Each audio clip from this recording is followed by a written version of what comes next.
you have Spanish? That's what you're missing. Whatever's on the computer that you're looking at, Benton, you're not. Ben? Close that up, Ed. Close it. You can take notes. You're welcome to take notes. Okay. I think, oh, thank you. I think we're going to start, even though we're missing the last two kids from Kristen's class. Okay, guys, I passed out paper. If you wanted paper, there are pens. Everyone has note taking material who wanted it. You're going to have to move back, Sarah and Essence. Okay, just so she's got room here. Can you guys move chairs back that way? Thank you. Okay, so this is Professor Tilly Bunquier from Washington University, and we've been lucky enough to have her come talk about the Enlightenment for 3 years now, I think. And she teaches about this period. She's a French literature, mostly teacher.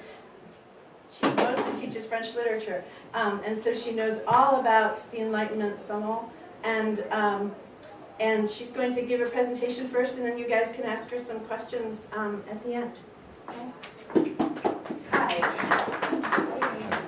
I'm very glad to meet you all, and wanted to tell you just a little bit about myself. I do focus on the 18th century French Enlightenment, and usually when I'm speaking to students, I'm speaking to them in French. So if I hesitate or pronounce something wrong in English, just let me know.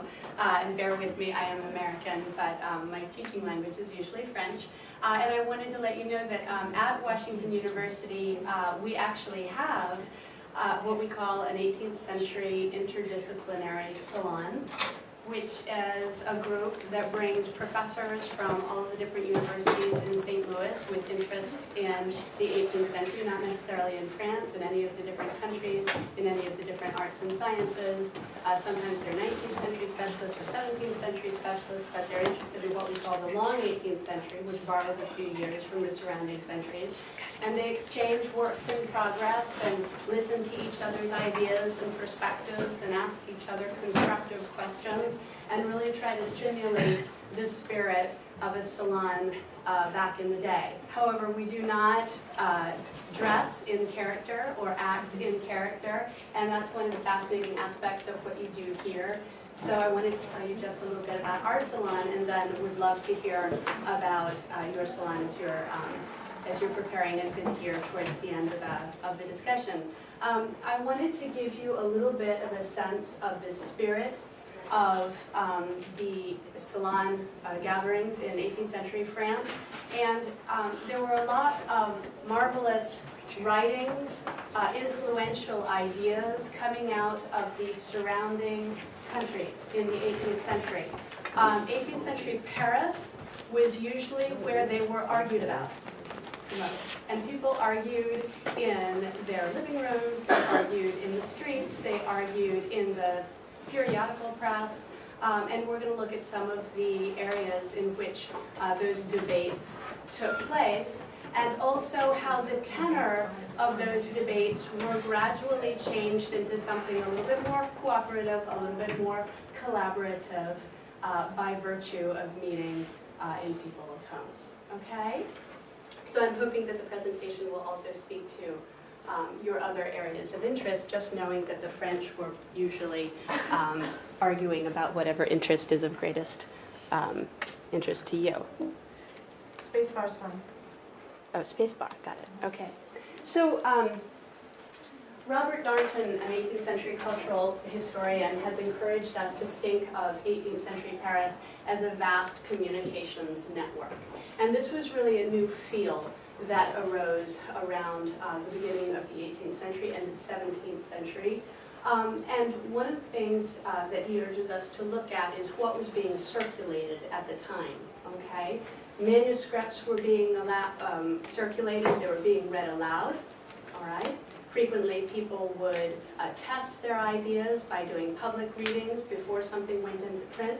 They were being published abroad, usually because of very strict censorship laws particularly in the Catholic countries, so it was easier to send something to Amsterdam, to England, to get it published, and then bring it back into France, usually under a borrowed jacket cover in order to escape censorship laws. Letters were being exchanged, both publicly and privately. The periodical press really took off at this time, as did the Post, all right? And conversation, of course, which is the model for all of these different genres. You also have a number of sort of sub-genres, pamphleteers, petitions, protest prints, songs, graffiti, and what Darton calls philosophical books, which was sort of a euphemism for everything from libelous political treatises to pornography, all right? So you really have everything from high to low literature, sub-genres, genres that will come into their own in later centuries, and also genres that will play a role in what is becoming the novel in the course of the century, okay? But as important as these patterns Sorry, of circulation... I plugged this in so that you could advance this Oh, slide. that's okay. Ah.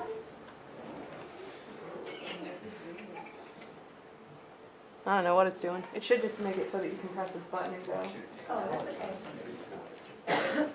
Oh, what am I supposed to do? Behind that? Yeah, just close. Can you just click on the side, maybe? To the right? Can I skip it? Yep. No. Or just click on the side would be fine. Okay. So I think you should be able to click this and go now. So we have things that are being circulated, both within France's borders and beyond its borders, right?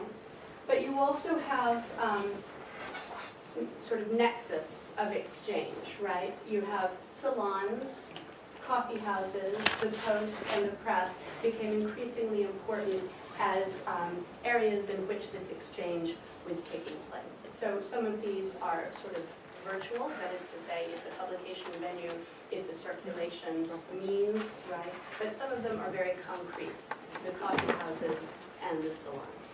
So we're going to look specifically at salons today, but you have to understand that this is part of a larger pattern.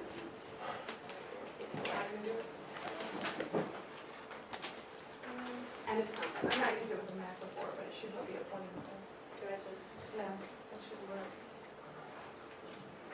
Maybe it's just not. well, maybe not. That's fine. I don't mind walking. Try to see if it will work.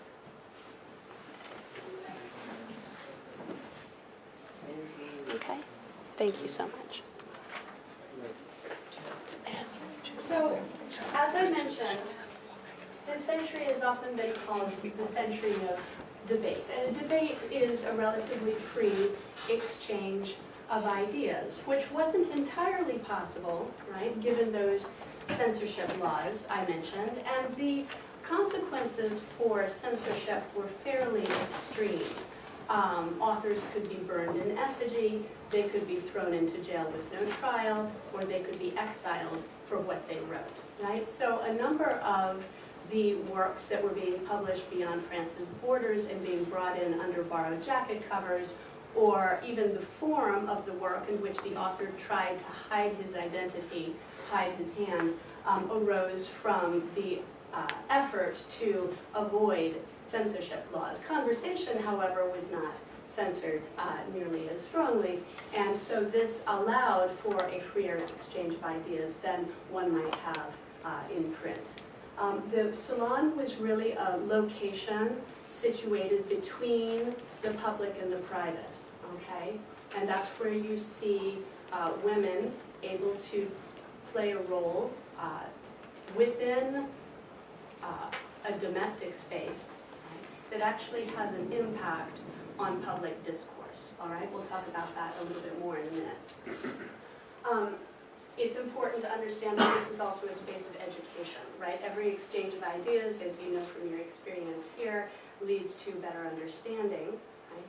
And whether it be for the philosophe who would leave the salons and write their books, who would come to the salons and do the public readings, airing their ideas, who would take the ideas back from the salons to their country if they weren't from France originally, or the salonières, who were actually studying under one another, okay, in order to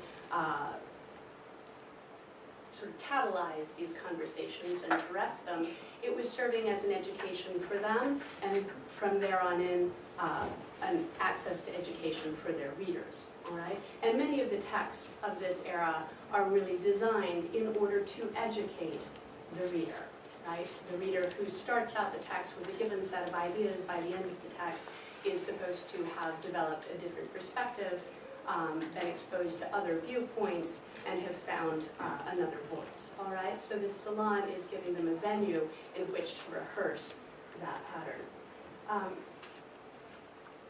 And it therefore, as I said, in terms of the salonière, became a means of education not only for the philosophes who were men, but the salonières who were women. And we'll look at one notable instance of that in the figure of Charmaine de Stade towards the end of the presentation.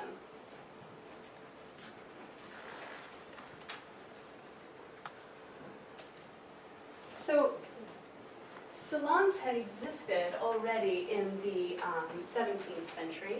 They were frequently hosted by the nobility, who were already a bit at odds with the king, but tended to be centered closely around the court. In the 18th century, you find a slightly different phenomenon. The nobility are less centered around the court. The people attending the salons are not necessarily nobility. They might be artists, they might be authors, they might be actually living by their pen, or patronized by a nobleman, but not necessarily noble themselves, all right? So the distance between these salons and the crown is getting to be greater and greater. A simple shift in daily schedule, instead of having an evening gathering after the opera, say, or right before you go to attend the opera or a play, moving the salon to the afternoon opened up the rest of the day for conversation. And the tenor of the discussions in the salons were really emphasizing a polite exchange of ideas, constructive criticism, all right, and attentive listening, all right, which is a little bit different than a debate in the streets or a debate that was much more visceral and frequently very witty in 18th century France that was taking place in the journals of the day, all right? So the tenor of this conversation has become quite important in the history of interpreting these spaces, because it started to serve as a sort of a social equalizer, a model of a republican space, much more democratically organized, that allowed for the cultivation, not only the exchange of ideas, but the cultivation of values that were associated with a form of government that people were increasingly starting to consider a form of model society. Okay? Have you read 18th century works that include utopian models or models of republics within them? What are some works that you've read? Well, we read Utopia. Oh, okay, well there you go.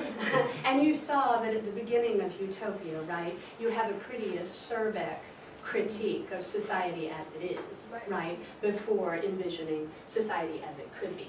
And that's frequently the pattern that these texts follow, right? The critique is combined with the ideal. But how did the ideal government differ from the one that was being criticized? Do you remember? Well, it was kind of the opposite. Like by saying all the great things that Utopia had, he was kind of talking about all the things that the actual society lacked. Sure, and what were some of the things that it had? Government? Right. Yeah. Okay, any particular kind? How were the suffragans chosen, guys? Oh, it was elected. Elective, okay, so a representative government, right? And it's important to realize that at the time that some of the ideal societies are on the model of a republic, right? But many are on the model of a representative monarchy, right? The notion of an enlightened monarch or the philosopher king, right, was an image that really came to the fore in this period. Any other narratives that seem to include models of society within them? Candy? Oh, you have a model of society awaiting you in the form of El Dorado, which is one of the very famous model societies. And frequently these societies are walled off by natural phenomena such as oceans and mountains, right, that protect them. Sometimes they're protected by an army, so there might be a hint of enforcement of the boundaries, right? But also frequently they promulgate virtue, wisdom, and reason as some of the virtues that were also being cultivated in these salon spaces.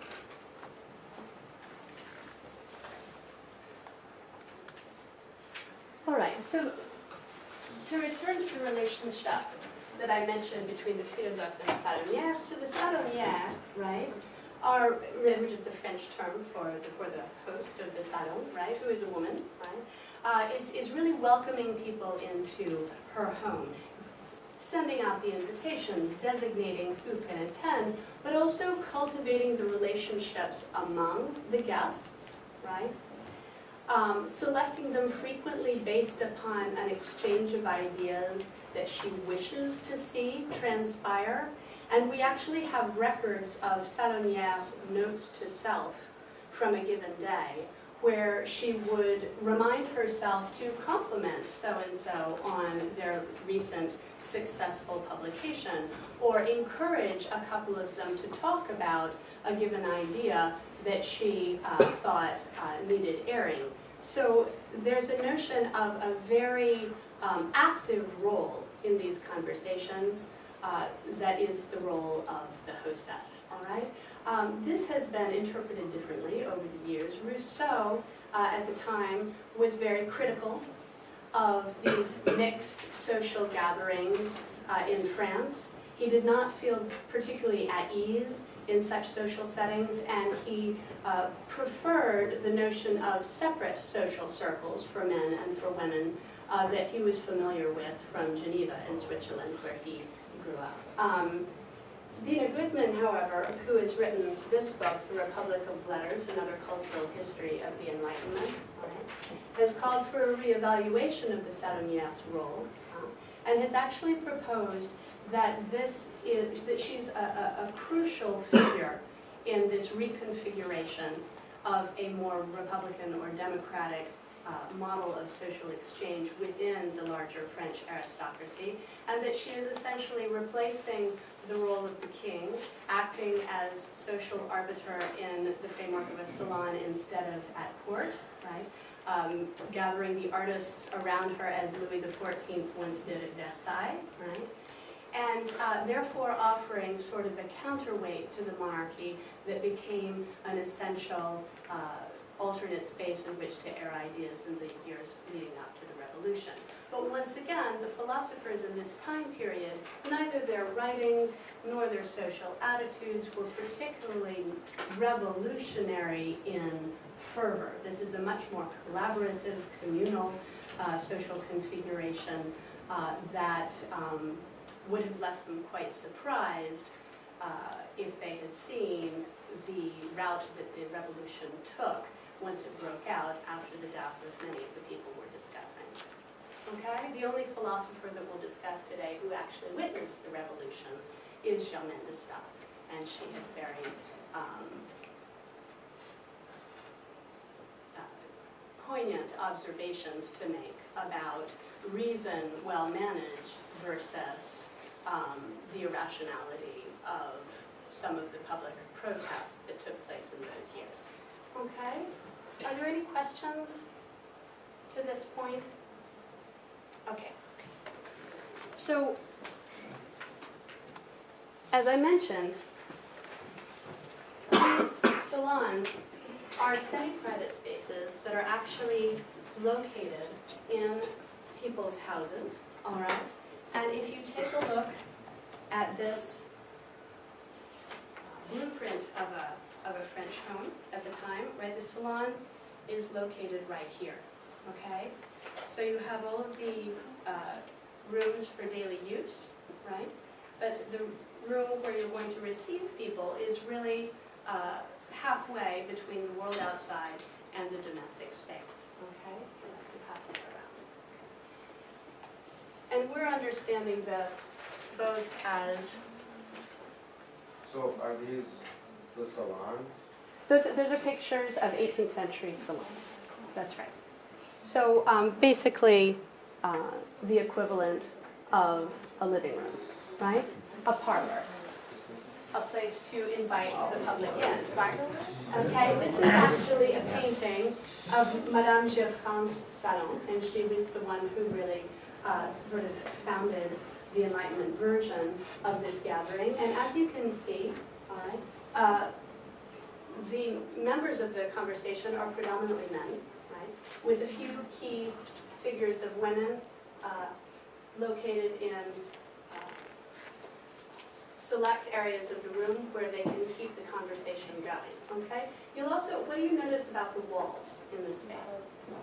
Cracking.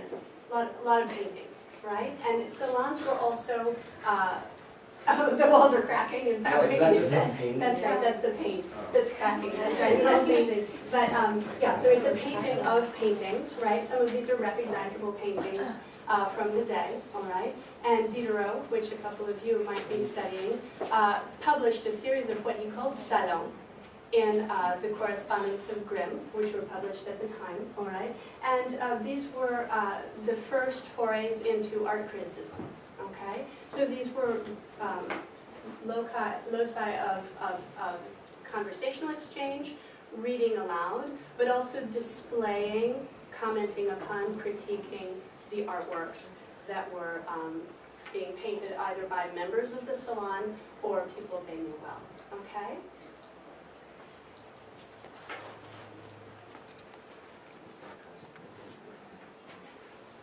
But I also want to talk to you about a slightly different phenomenon, which is nevertheless related, and that's about the form that many of the texts of the era took, all right? Some of you might recognize the frontispiece of Diderot and d'Alembert's Encyclopedia, all right? Diderot and d'Alembert being the editors of the 29-volume encyclopedia that was published throughout the years of the Enlightenment, that was censored itself, that had to be published elsewhere, or the publication was sometimes delayed. And on this frontispiece, it's an allegorical drawing, right, where you have the figure of truth, and reason is pulling away her veil. Imagination is coming to adorn her, and theology is turning her back, and reason is about to put a bit into theology's mouth. Now, can you help me interpret that painting just a little bit? Why would reason want to be taking the veil away from truth while putting a bit into the mouth of theology? Yeah. The idea is to understand the truth and to restrain blind faith. Okay. Great. And what's wrong with blind faith? Because it may or may not be true. Okay, it may or may not be true. It hasn't been It's tested. undecided. It's undecided. Okay. And according to some philosophers, it might lead to fanaticism. That would be Voltaire, who shared that conviction, right? Now, when you think of an encyclopedia today, right? When you go to the Encyclopedia Britannica or otherwise, what do you go to find? Facts. Okay. So how are those facts usually presented? For example, if you were going to look up something about Voltaire in the Encyclopedia Britannica, would you know or particularly pay attention to who wrote that article? do you think of the Encyclopedia Britannica as being written by several authors? Who's the author of this Encyclopedia Britannica? No, no. There's a couple, at least, right? Right. It's a multi-authored text, right? But the way the articles are written, you would never know that because they're written to conceal any notion of subjectivity. It's a very objective work, right? You're going to find facts. You're going to find the truth of the matter so you don't say something wrong, right? Which is veiling a little bit the way the work is actually written by a number of individual authors with a possibly more subjective view on the matter, right? Well, if you go to the 18th century encyclopedia, okay, which was the largest undertaking of its kind to date, never before had so much knowledge been assembled in one place, all right? And you can find this online today. You can find it in rare book rooms, right? So this is still accessible, and it's a marvelous inroads into the perspectives of the day, right? It was meant to be the translation of a 2-volume English encyclopedia. That's how the work started out, and it just blossomed.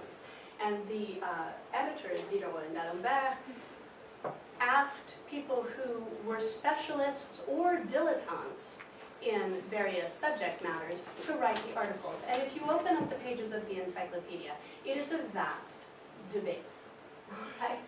So what's going on in the streets, what's going on in the journals, what's happening in the salons is happening in a somewhat less polite format in the encyclopédie, all right?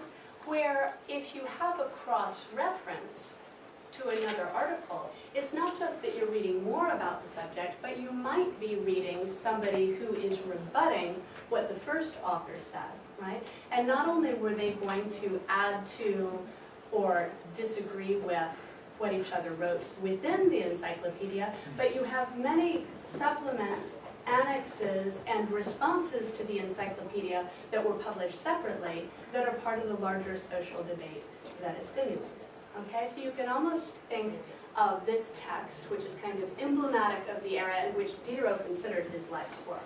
We'll soon see that it was far from everything that he did, right? But you can think of that as another area in which this pattern of circulation and exchange is being repeated. Voltaire's signal contribution, one of them, right, was to consider that nobody can carry around 29 weighty volumes full of illustrated plates in their pocket, right? So if you're going to really become a philosopher, you need something that you can carry around with you, right? So he wrote the Portable Philosophical Dictionary, and there you really get Voltaire at his best. I mean, he is not pulling any punches, right? And it is one of the least objective works one could possibly imagine, passed off as a dictionary, another area in which we tend to go to search for the truth, okay? So how is it that we find ourselves between objectivity and subjectivity in our search for the truth, okay? One of the things that really demarcates the 18th century from the 17th century is a shift in our understanding of the process of reason and of how one arrives at the truth, okay? In the 17th century and throughout at least half of the 18th century, France remained fairly heavily Cartesian. Is anybody staying Descartes? Yeah?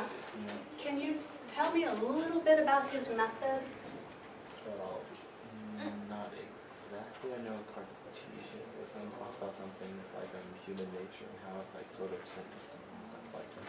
It's like Okay. people may like want a monarch because they're people and people want monarchs because like their instinct or something. Okay, a monarch might follow his instinct. Why? Why would a monarch's instinct be good? Because I think because of some type of absolutist value or divine right that they know what's best. Okay, and Cartesian reason, or Cartesian scientific method, all right, is very closely associated with the divine right of kings, right? It's a centralized form of reason or a centralized form of power, right? So a king might be right because he receives his truth directly from God, so is a philosopher. All right? So Descartes' method is a deductive method, right? You start with an axiom. Those of you who are studying geometry, you start with an axiom, right? And from it you deduce a certain number of consequences that leads you to your proof of the truth. Yes? Okay. So slightly later in the 17th century, Newton in physics and Locke in philosophy started to rethink their notion of human understanding. All right? And Voltaire was one of the philosophers who brought their notions into France. So Voltaire, in his philosophical letters, or letters on the English, right, wrote about Newton, wrote about Locke. Rousseau picked up on Locke's ideas. Diderot picked up on Locke's ideas. And what you have in the 18th century is an influx of this other notion of how we arrive at the truth. Okay? So for those of you who are studying Candide, how does the book start out? We haven't even read. Oh, you haven't even read it yet? We should have read questions tomorrow. Okay, we have an answer over here. Yeah?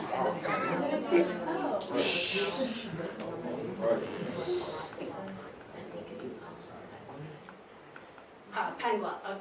That's right.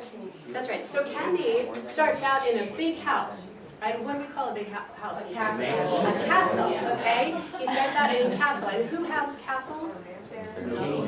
Barons. I do. Nobility, okay? And he's in love with a girl. Right? There's love interest from the beginning. What's the problem with Candide's position in the castle?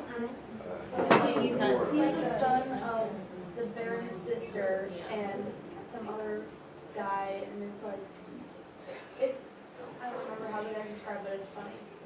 That's right. That's right. Exactly how to describe it. Right. Anybody who's not noble is funny. Right. Right? So what's wrong with his birth son? Has it been sanctioned by the laws of marriage? No. Okay, so he is illegitimate, right? Which means he has no place in society, in this heavily hierarchized castle at the beginning with its resident philosopher, okay?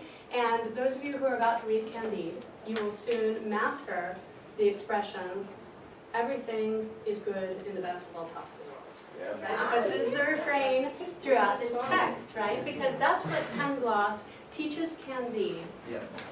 And no matter what happens to Pangloss, he can fall sick, he can be enslaved, he can be maimed, he can be languishing in love, right? He still comes back with the refrain, everything is good in the best of all possible worlds, right? Candide, however, is kicked out of the castle unceremoniously, right? And forced, for better or worse, to start to travel around the world. And in the course of his travels, he's going to keep coming back to this refrain, and he's going to start to question it more and more and more, because it's not really something he can reconcile any longer with his firsthand experience of war, famine, pestilence, rape, murder, and everything else that he's seeing around the globe. And some of these things he's experiencing directly, right? And some of these things he's experiencing because every chance he gets, he's having other people tell him their stories, okay? So what Candide is doing as he travels around the world and listens to the stories of people who have traveled even more widely, okay, is he is rectifying his notion of the truth, which Pangloss comes to axiomatically, okay, through observation and experience, okay? And this is the new way in which 18th century philosophers thought that one should arrive at the truth, through observation and experience. You start with the facts, and from it you induce the principle that must be behind them, okay? And that's the Newtonian method. That's how we arrived at the law of gravity, okay? And that's the Lockean method of understanding, all right? And it's something that you see at work in these texts, and it's what makes the salon venue so effective, right? Because in the salon, you're talking to other people about your experiences. You're learning about theirs. You're testing your theories orally, right, before writing them down on paper. And you're listening to the written form of other people's ideas before they ever get into press. Sometimes they didn't get into press until after the person was dead, so it's a useful initial airing of those ideas. All right?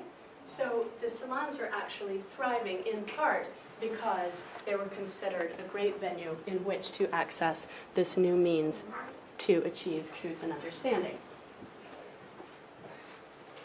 So not only the plot of novels of the day sometimes mirror what's transpiring in the salon, but the form of the novels as well, okay? The literary genres that were most successful at this time period included epistolary novels, okay? That means a novel in letters, right? Which is very helpful for two reasons. One, if it's a collection of letters exchanged by fictional characters, do you know which character the author agrees with? It's really hard to piece it out. I mean, people can debate about that issue, right? But you're never really sure. So it's a wonderful way for the author to hide his hand and avoid the consequences of censorship, right? But also, it's another model of free exchange of ideas, right? Instead of writing a novel with a third-person narrator who's telling you what people thought and how things happened, right? You have an exchange of opinions, of interpretations of a given situation, of two ways you might read the letter. Right? So it provides a debate within the text, right?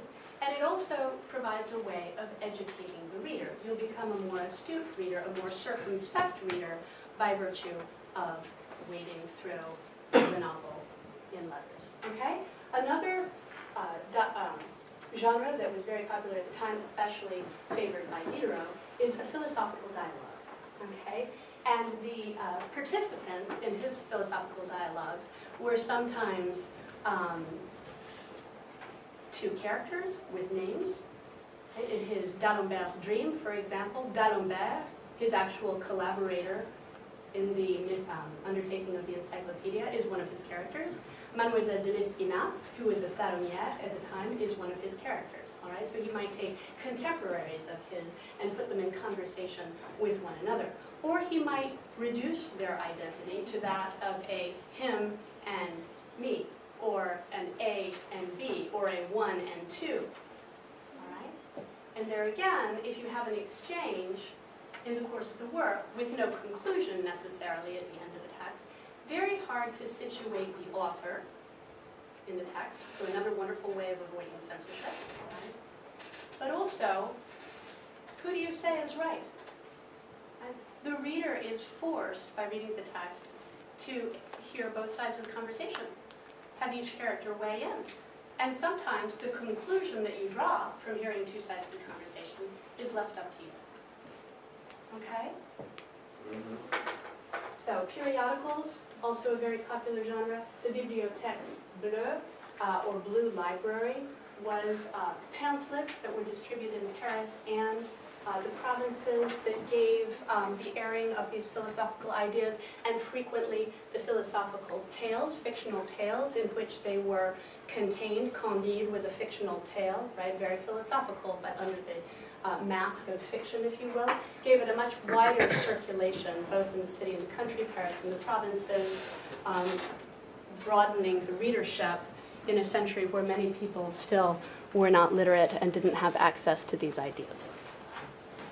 So now I want to talk to you about a few key players in these salons. Montesquieu was in the salons, Marivaux was in the salons, many people that you might have read of from this century were in the salons. Ben Franklin visited the salons, brought some of the ideas back to the States.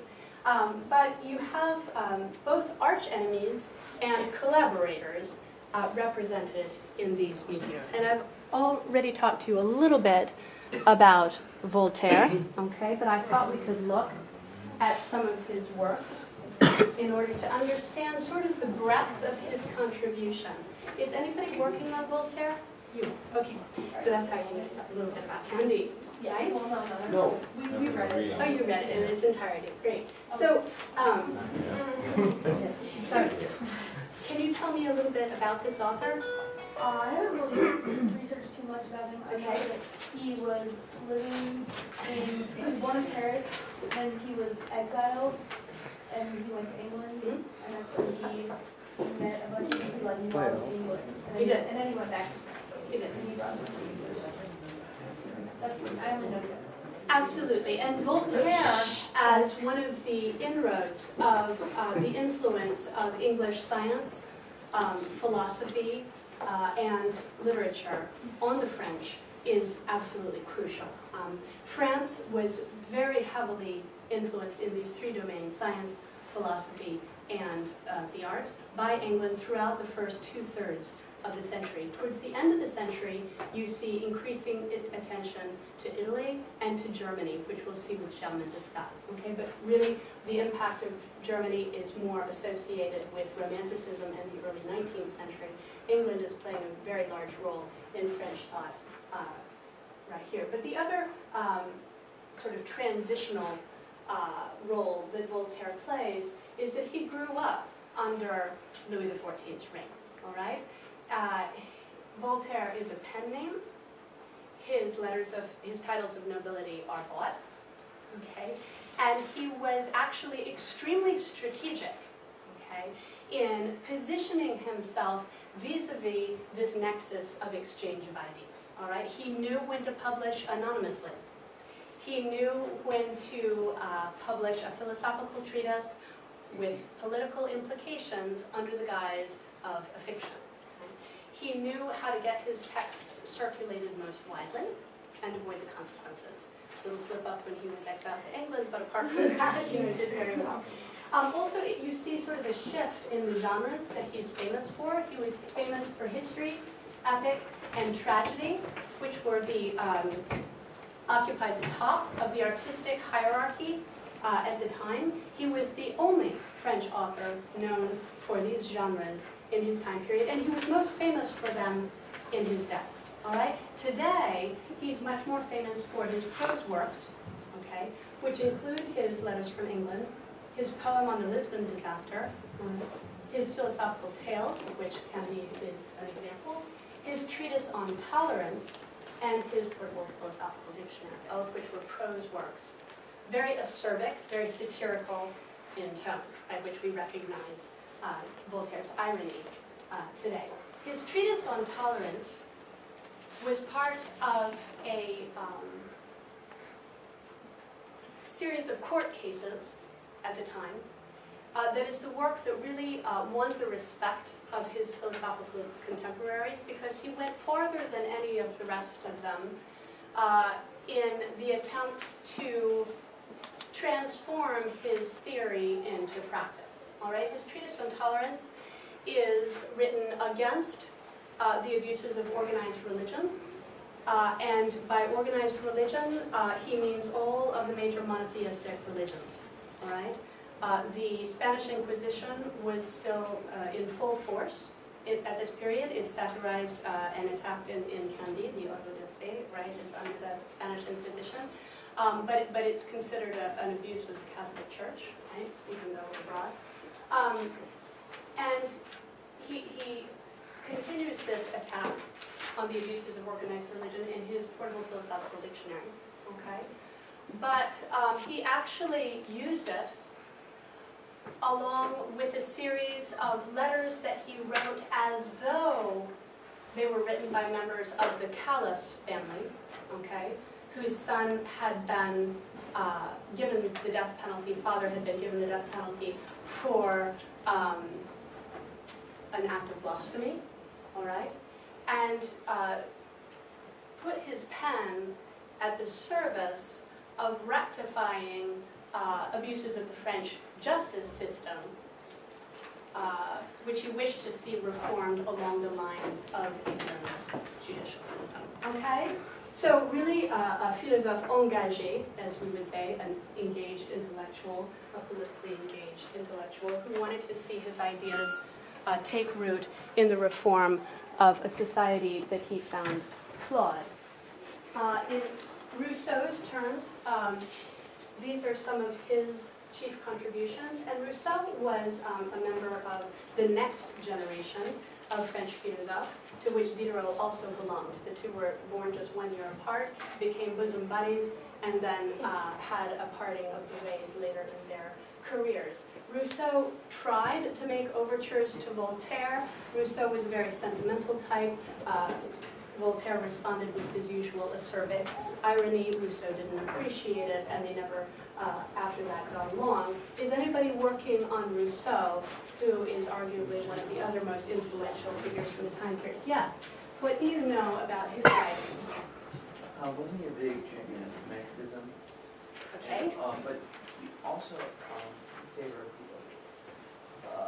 Plato's idea, was it? Okay, Maybe he that was the Plato. calculus was not, incredibly intelligent. Okay. He came from Geneva, was very fond of him. That's right. But when he came back, there wasn't a place to go. He lost his source and he took him to Europe. Good. Yeah, and was exiled from France. Also exiled. That's right. That's right. That's right. And Geneva, for Rousseau, serves as his sort of utopia, right?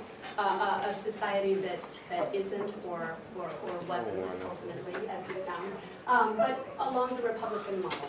And he Okay? only wrote one opera. I'm sorry? He only ever wrote one opera, so. He wrote one opera, that's right, which was very influential.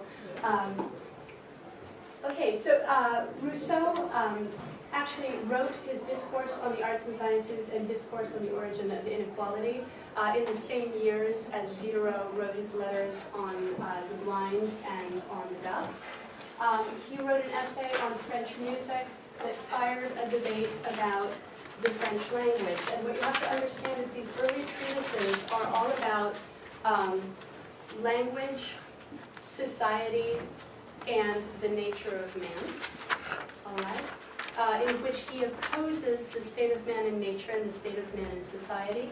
And which does he privilege over the other? Do we act better in society than we do in nature, or vice versa? He felt that current society man wasn't acting well in current society. That's right. And that progress was bad. That's right. So a little bit like the utopian text we were talking about, and Rousseau's texts are riddled with utopias, okay? There is social ideals paired with social critique, right? And the social critique is leveled against contemporary society, usually Paris, right?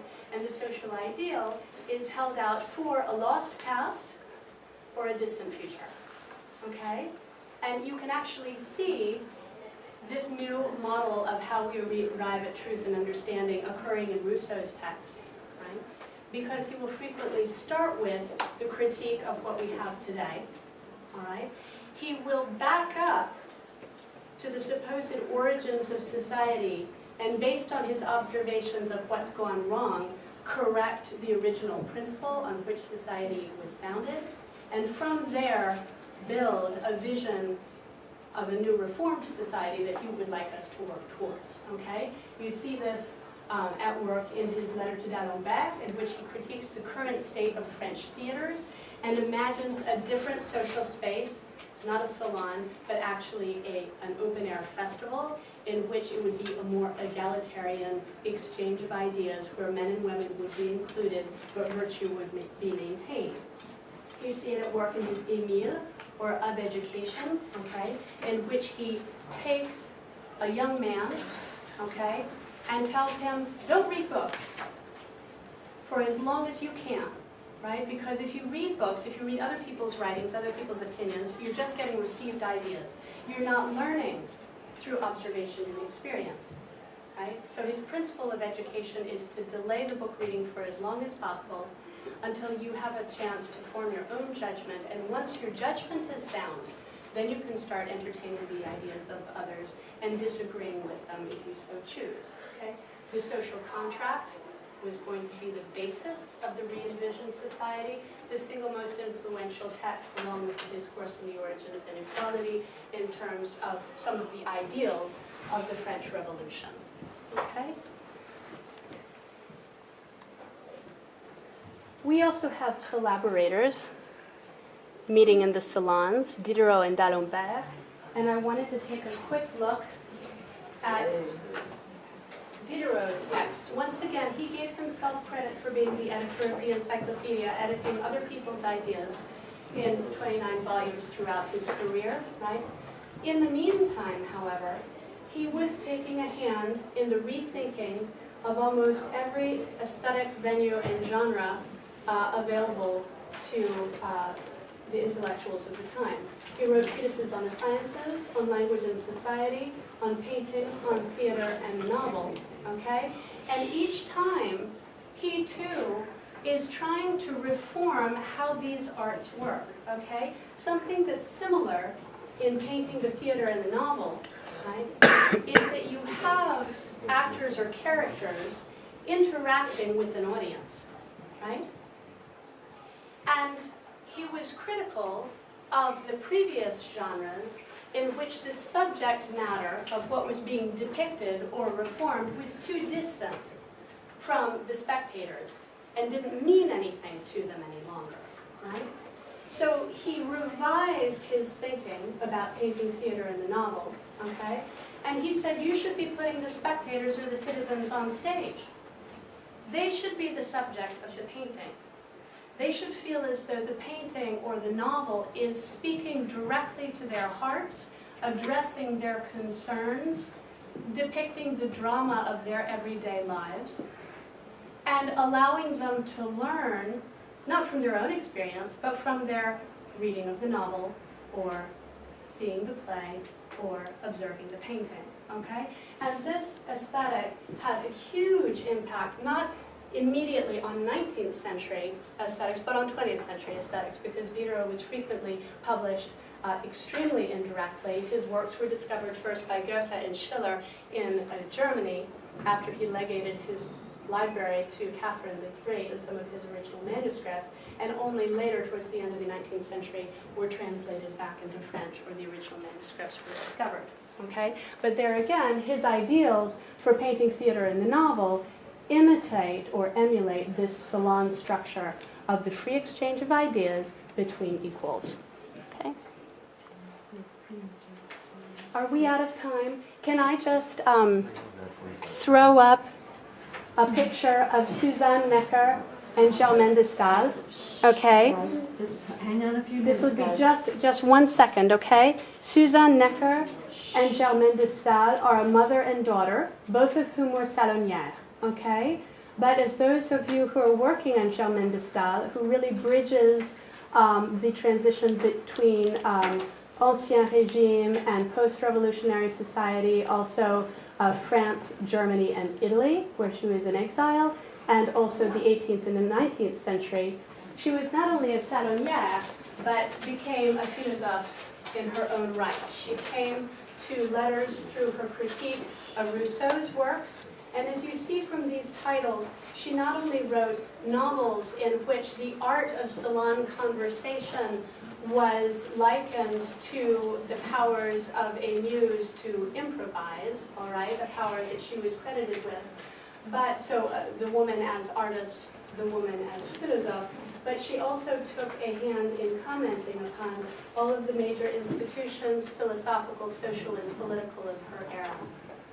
Okay? And if those of you who are working on Stahl would like to read some of her Corinne, what you have in it is a work that really reflects on all of the philosophy of the French 18th century by someone who grew up in the salon and figures herself as model of the salonière in the text. Okay? I'm so sorry if we don't have time for questions. If you would like to come up and see me afterwards, if your class doesn't start immediately, you're welcome.